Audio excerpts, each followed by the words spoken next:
Hello and welcome to yet another exciting segment of your program, Clean Slate, on your darling station, Abuja City TV.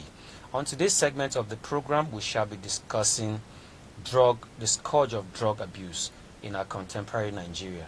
My name is Alvin Itiokosu, and in the studio today is Bobola Richard, who will be throwing light on the scourge of drug abuse in our contemporary Nigeria and the consequences it has on the youth in our society. Mr. Bobola, you're welcome. Thank you very much, Alvin. How was the weekend? It was beautiful, as you can see. Okay, you look good. And you too. Okay. You're not bad. All right, so to start with, let's get to know what is drug. Mr. Bobola, what can you tell us about drug? What is drug? Well, I think you're taking me back to school right now. Drug is a substance that we take. Let me say to kill pains in our system. That drug is a medicine we take to subside pains in our system. Okay, so can you enumerate just a few drugs you know about? Okay, like we are in a country whereby everything is around you. Drugs like let's say tutolin, Benylin, nicotine, cannabis, heroin, cocaine, stuff like that. Benzodiazepine. Thank you very much. So these are the drugs that one way or the other, they are the AIs in some of the drugs that are being produced by the pharmaceutical companies in Nigeria. Okay, that's a very good one there from Bobola Richard. Thank you. So, what are the what does it mean to abuse drug? Yeah, I think to abuse drug is like the excessive intake of drugs leads to drug abuse. Like for instance, now a doctor gives you a prescription of 2 paracetamol in the morning, 2 in the afternoon, 2 at night, just for, let's say, pains or whatever, or aches to get out of your system. But it will shock you that some people will come out and tell you that, according to my system, two would not do. The prescription will not be okay for me, so I need to take like 3 or 4.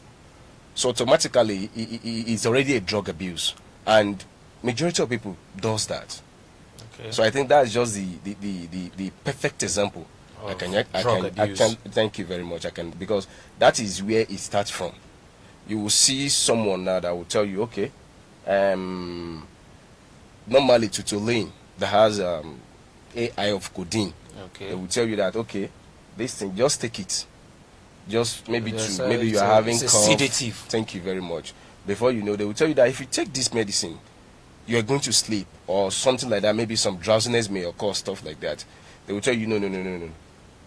Just take 10 ml of it. And they will tell you like, okay, I want to drink the whole bottle simply because it's sweet. And then some people take drug as a way of escapism. Maybe they are undergoing stress, pressure, or they have issues they want to escape from.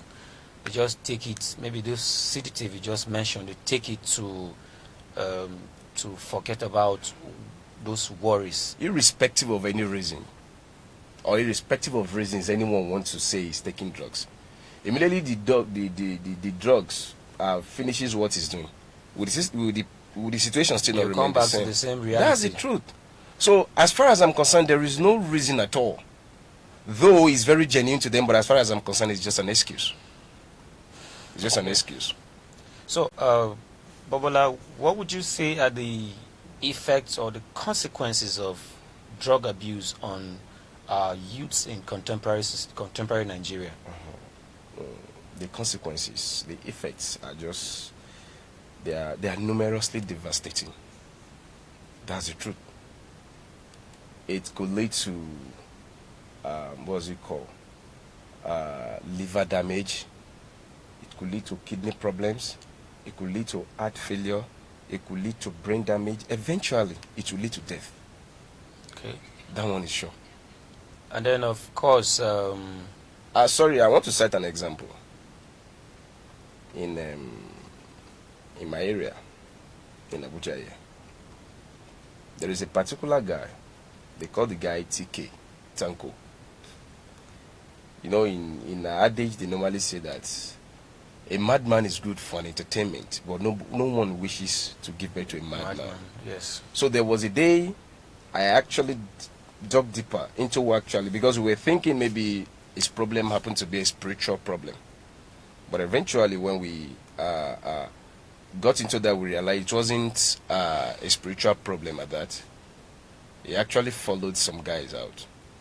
His guys precisely. And they were like, okay, guy, we are all guys. Okay, let's take something. And in his life, he has never smoked nor drunk in his life. And he was like, you are our guy now. Please, take. So that's... so he took a sip once. Peer pressure. Yeah. Once. No, it's not enough. Okay, this is sweet. He took the second one, he took the third, he took the fourth one. That's how the guy became a chronic. And before you know, it boomed to another thing. I can tell you with every certainty now that this guy is a madman roaming on the street of Abuja. And then that takes us to the consequences of drug abuse Yes. to the society, Yes. or on the society. Yes. Because these people, the drug addicts, now become a menace Yeah. to the society. Yeah. I think a couple of years ago, Federal Medical Center recorded a good number of accident cases on the highways, which it's related to drug abuse, Yeah. drug-induced accidents. Yeah. What's your perspective about that? I think that one too is another thing that needs to be checked.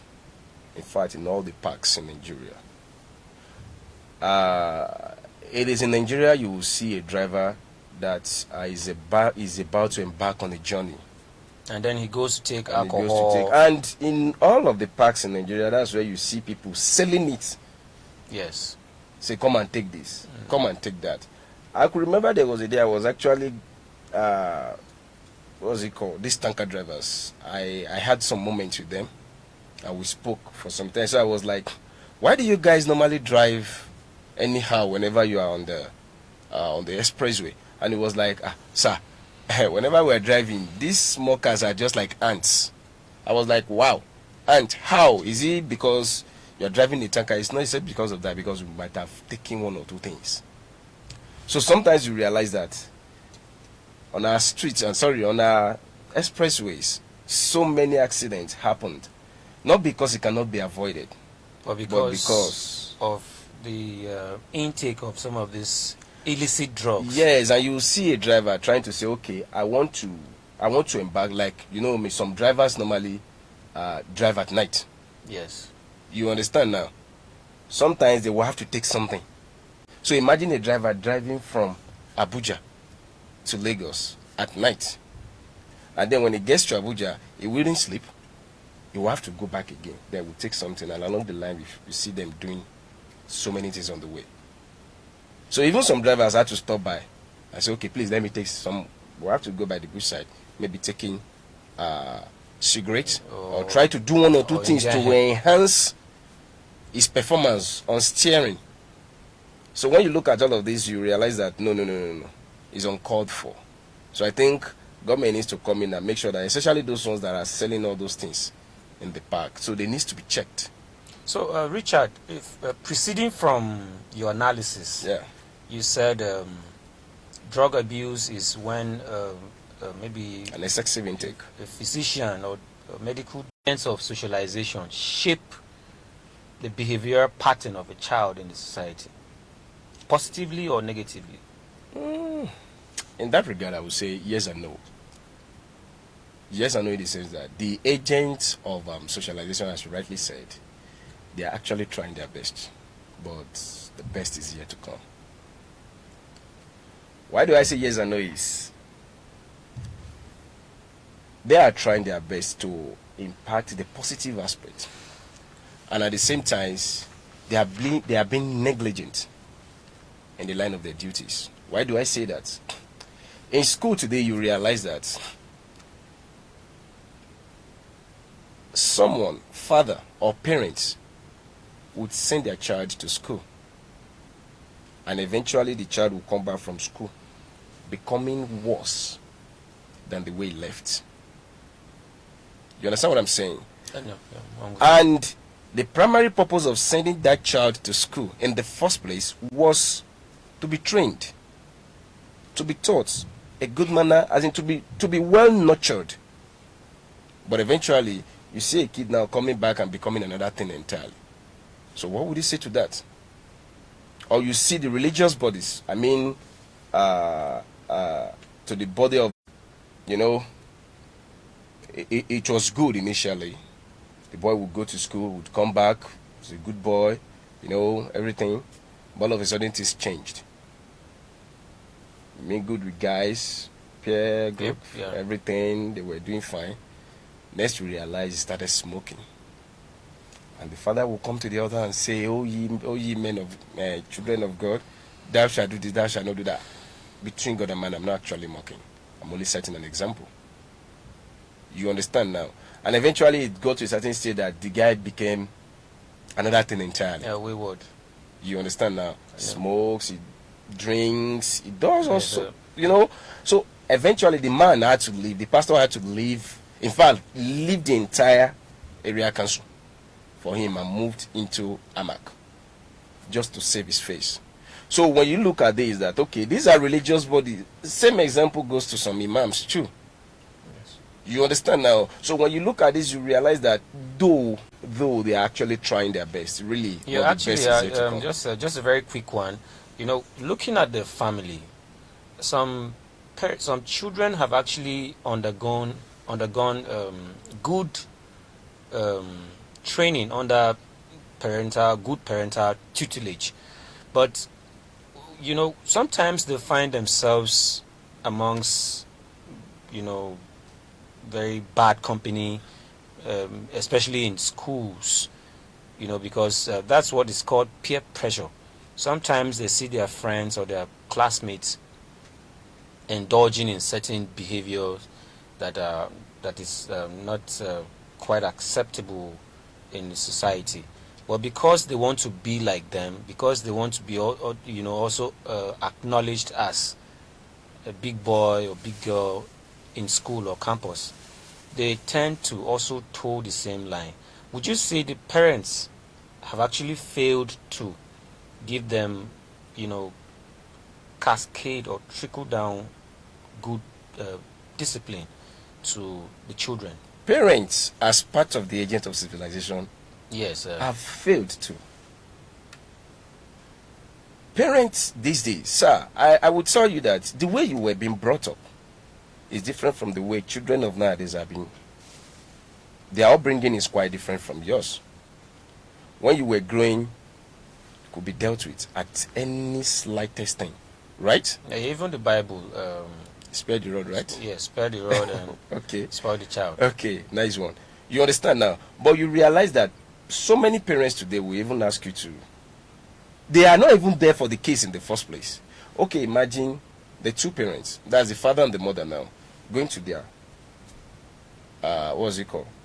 Going out to fend for the family. Yes, as in going to their various offices. Then they will have to take the kids to school, from school, maybe to lesson, then from lesson to daycare, before they could even pick them up. Possibly at night or in the evening. You understand now? So when you look at all of this, you realize, back in those days, when we were being brought up, somebody must be home to take care of the kid.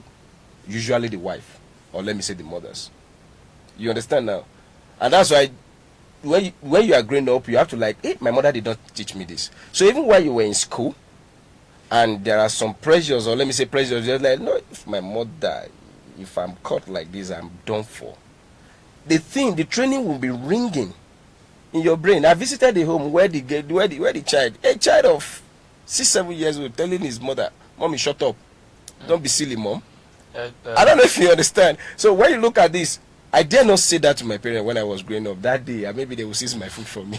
You understand now? So in all of this, there are so many ways of punishing a child for, exhibiting some sort of wrong behavior. And when that kid told his mom, "Don't be silly, mom," to him it doesn't really mean anything. Yeah, you understand? It's just a child. So as soon as he say just a child, but they are forgetting. We are forgetting what it is. We are all Africans. You understand now? What applies over there in abroad does not work here. Exactly. That's the truth. This is an African. So we have to come setting. up with African setting. A comedian, I think Sheila also, joked about something, and he said while he was in abroad, there was a day, I think the kid did something and he wanted to spank. Just spank. You don't even, African way now. Just say, Dad, if you touch me now, I will call the cops on you. Say, hey, is that so? He said he got scared so that they wouldn't take the custody of this thing from him. Then he now said, okay, Junior, come here. December is approaching. Let's go. He said, I want to go and visit grandma. I said, no problem. I think I also listened to You understand now? As soon as he came down to Nigeria, the first thing he did, he gave him knock on his head. Right? This is Nigeria. This is Nigeria. I will call the cop. Go and call the cop. Cop will even be the one to beat you first. You understand now? So this is an African setting. That thing seemed like a joke, really, but it was actually the real fact of life about we Africans. But I think we're trying to copy this Western culture, westernizing everything we're doing, and it shouldn't be.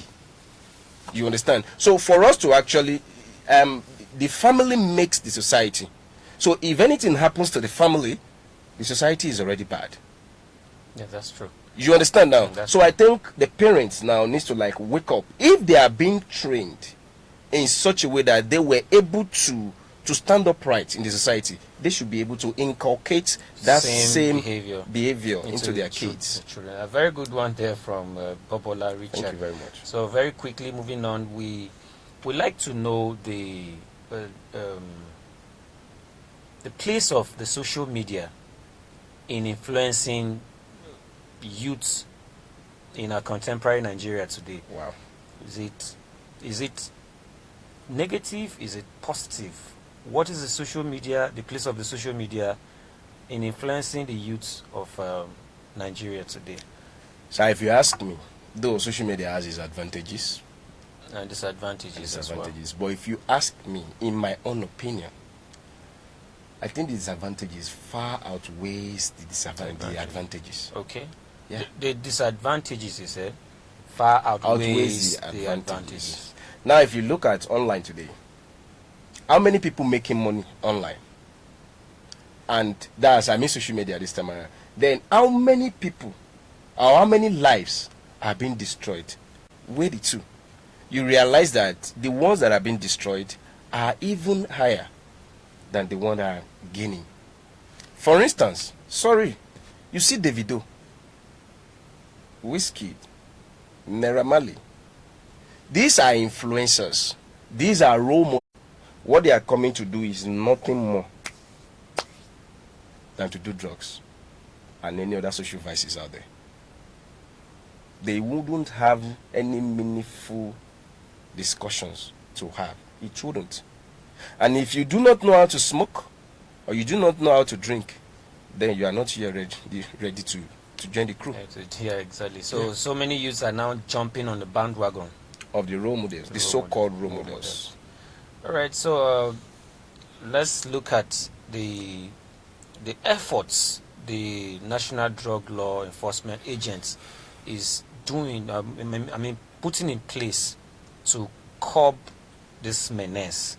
So far, I think the NDLEA has about 7,000 persons prosecuted. Right? It's also called cannabis, right? Yes, cannabis. Some states are being protected, the youths are being protected by the government. It's factual to actually do this, to farm it.